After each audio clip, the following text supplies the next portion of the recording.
Let's start our first news with a major lightweight title shot discussion, as Daniel Cormier has weighed in on who should be next in line for the UFC championship. According to Cormier, if Arman does not receive the next opportunity, then Paddy Pimblett could quickly find himself back in the title picture. But there is one important condition: he needs to get the job done this weekend. Cormier explained that a strong performance could put Paddy right back into the conversation, even though Paddy himself believes he still needs to accomplish more before earning a championship opportunity. The situation becomes especially interesting because Cormier believes Arman is currently in a position where he deserves to fight for the belt next. That is the main reason Paddy may feel like he has more work to do.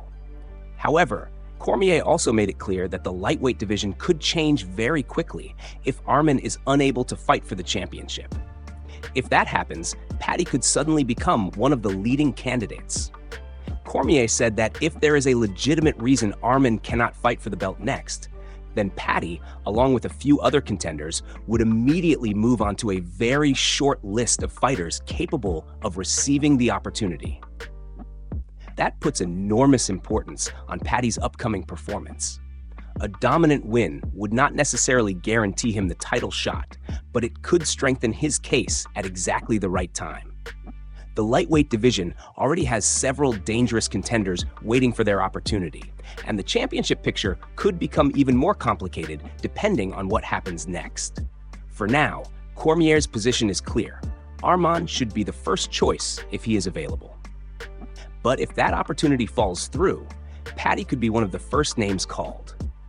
And that makes this weekend's fight especially important for his title aspirations. Move on to another news, as Dana White has reacted to the serious legal situation involving Anthony Smith.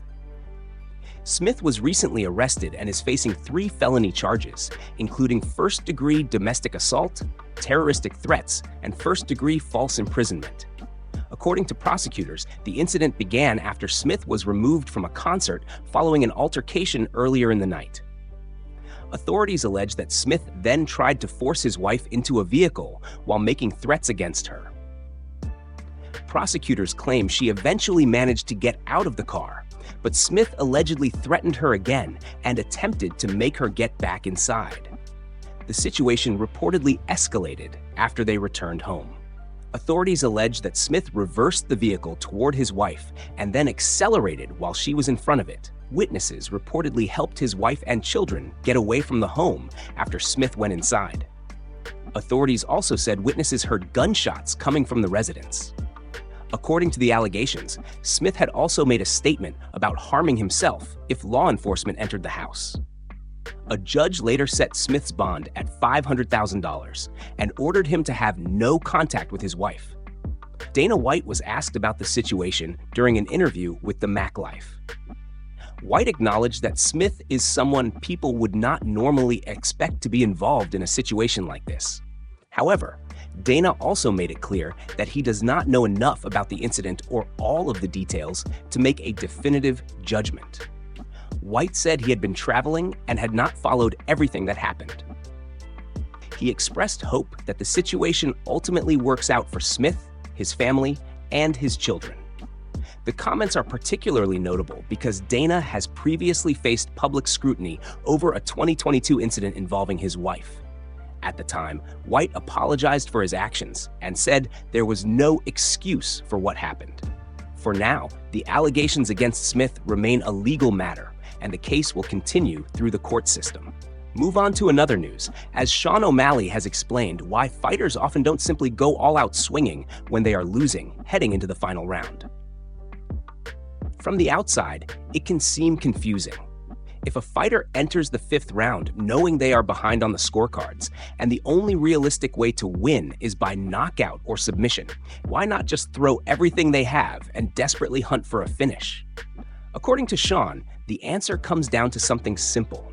By that point, the fighter is already deeply fatigued. A competitor has potentially spent 20 minutes fighting at an extremely high pace. Their heart rate is elevated, their arms are exhausted, and lactic acid has built up in their muscles. The speed, power, timing, and precision they had earlier in the fight may no longer be there. Sean explained that if recklessly rushing forward and throwing wild punches was always the solution, fighters could have tried that much earlier in the fight. Instead, the longer a fight goes, the more fatigue can cause technique to break down. Fighters become slower, their movements become more predictable, and their attacks become increasingly sloppy. That can create a dangerous situation for the fighter who is already behind. Sean also explained this from his own perspective as a striker. If an opponent's strategy is simply to charge forward and start swinging as wildly as possible, that can actually make them easier to counter. For a fighter with Sean's timing and knockout ability, uncontrolled aggression can create openings that simply would not exist against someone fighting with discipline. So, while fans watching from home may think, just go for it, throw everything, the reality inside the cage is very different. A fighter has to balance desperation with survival. Going all out can potentially produce the knockout they desperately need, but it can also leave them completely exposed to a counterattack. Sean admitted that if finishing the fight is the only option left, a fighter may have no choice but to take that risk. But there is a major difference between attacking with urgency and simply abandoning all technique. In the final round, exhaustion changes everything. The fighter isn't just fighting their opponent anymore. They're also fighting fatigue, slowing reactions, damaged muscles, and the consequences of 20 minutes of punishment. And sometimes, swinging harder isn't the answer. It can actually give the opponent the perfect opportunity to end the fight. Move on to another news, as Sean Strickland has provided an update on his shoulder, while also appearing to tease a potential rematch with Khamzat as his next UFC fight. Strickland has been away from competition while recovering from his shoulder injury, and fans have continued asking when they can expect to see him back inside the octagon. Now, Strickland has given a small update on his condition, making it clear that his recovery is moving in the right direction, but he still needs some additional time before he can return. Strickland wrote that his shoulder is getting solid, but admitted that he needs a little longer before he is ready to fight again. However, the more interesting part of his message came when he addressed the question of WHO he could face next. Strickland directly mentioned Khamzat, accusing him of continuing to run his mouth and seemingly suggesting that another fight between the two could be on the table. The two fighters have already shared plenty of tension, and their previous matchup created a lot of discussion among UFC fans. Now, with Strickland recovering and Khamzat continuing his career, another meeting between them could become a major storyline in the UFC's middleweight division. Strickland also took a shot at Khamzat's weight-cutting issues, sarcastically offering to teach him how to cut weight so he could stop complaining. As expected, Khamzat did not stay silent. He responded by calling Strickland a coward and accused him of starting the trash talk again. Khamzat then sent a clear warning, saying that when they see each other again, Strickland should ask for forgiveness. The exchange immediately adds another layer of tension to the situation. For now, there is still no official confirmation that Strickland and Khamzat will fight next. Strickland's shoulder recovery remains the biggest factor, and he has acknowledged that he needs more time before returning to competition. But the fact that he is already talking about Khamzat suggests that the rivalry is far from over. If Strickland can fully recover and return to the octagon at his best, a rematch would carry plenty of interest. Their first meeting already showed how competitive and physically demanding the matchup can be, and another fight would come with even more personal tension.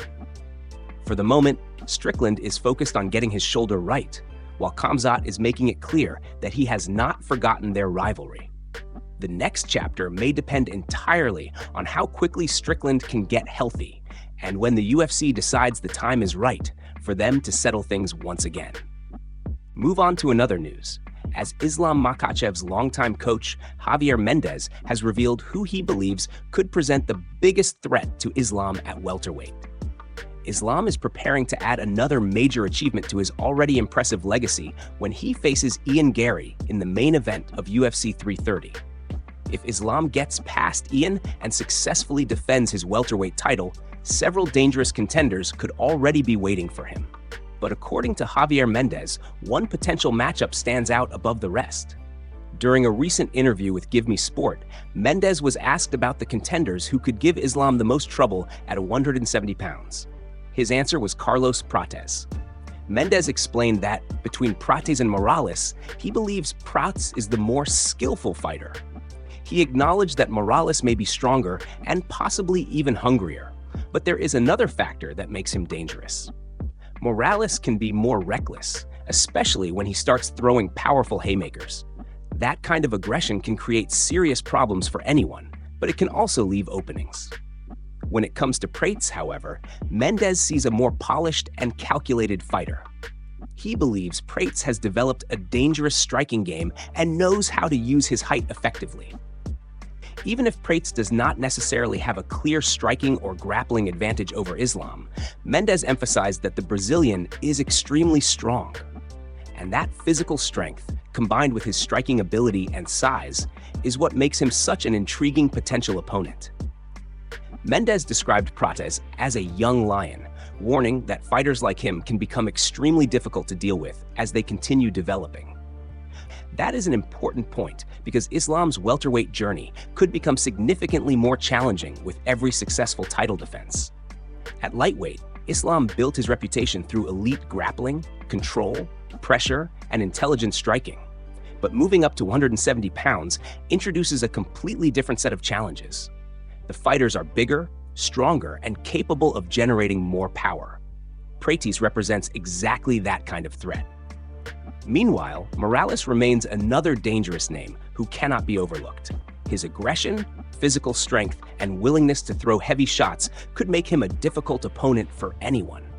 Still, when Mendes was asked to identify the fighter he considers the more dangerous long-term challenge, he pointed toward Prates. For now, Islam's attention remains on Ian Garry and the task directly in front of him.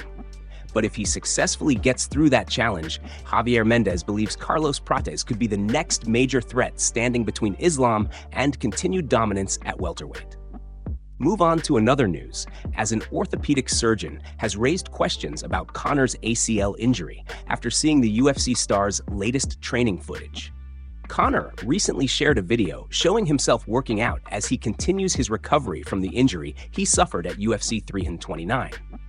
While the footage appeared to show him training at a fairly high intensity, several fans immediately questioned whether that level of activity was normal considering the severity and recent timing of his injury.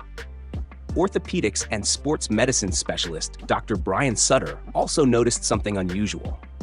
After watching the footage, Sutter shared his concerns on X and later released a video breaking down what he was seeing. One of the biggest things that caught his attention was Conor's movement on the rowing machine.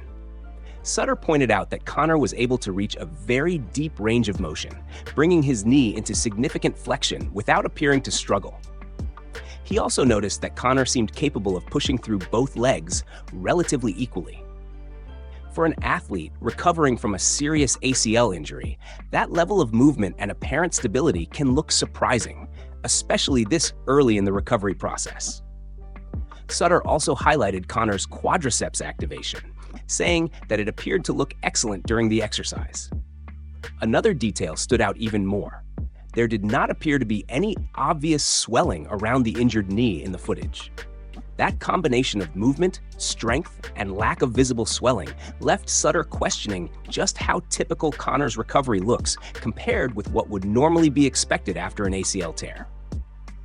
He essentially suggested that either Conor is an extreme outlier when it comes to recovery, or the footage represents something that is highly unusual for a standard ACL injury at this stage. Of course, a short training video cannot provide a complete medical assessment, and recovery timelines can vary significantly from one athlete to another. The footage also does not reveal everything happening inside the knee or explain the exact rehabilitation process Conor is following. Still, the surgeon's comments have added another layer to the discussion surrounding Conor's comeback. Fans have already been closely watching his rehabilitation, especially after seeing him return to physical training. Now, an orthopedic specialist has pointed out just how unusual some of those movements appear to be. For Conor, The priority remains getting fully healthy and making sure his knee can handle the demands of professional fighting before stepping back into the octagon. Move on to another news, as Max Holloway and Justin Gaethje recently linked up in Hawaii for a completely different kind of training session.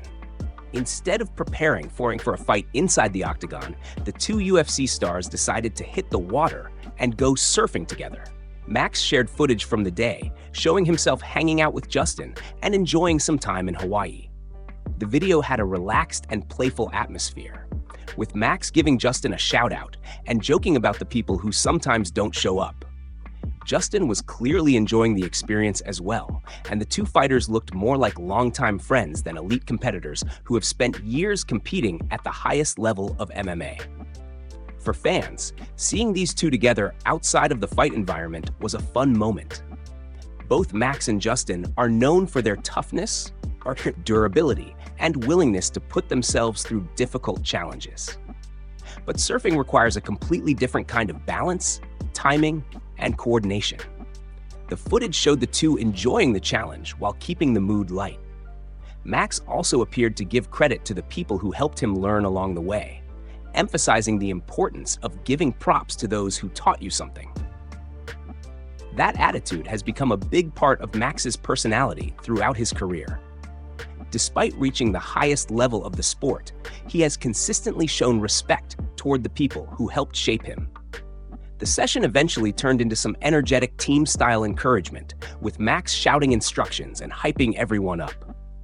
The atmosphere was competitive, but clearly in a friendly way.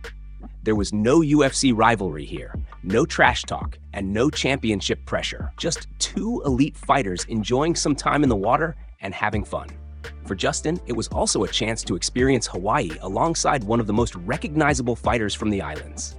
And for Max, having another UFC star join him for a day of surfing made for some great footage. Moments like this show a different side of MMA fighters, reminding fans that outside the cage, these competitors can simply relax, enjoy themselves, and build friendships. This time, there was no fight to prepare for, just waves, teamwork, and a little friendly competition between two UFC veterans.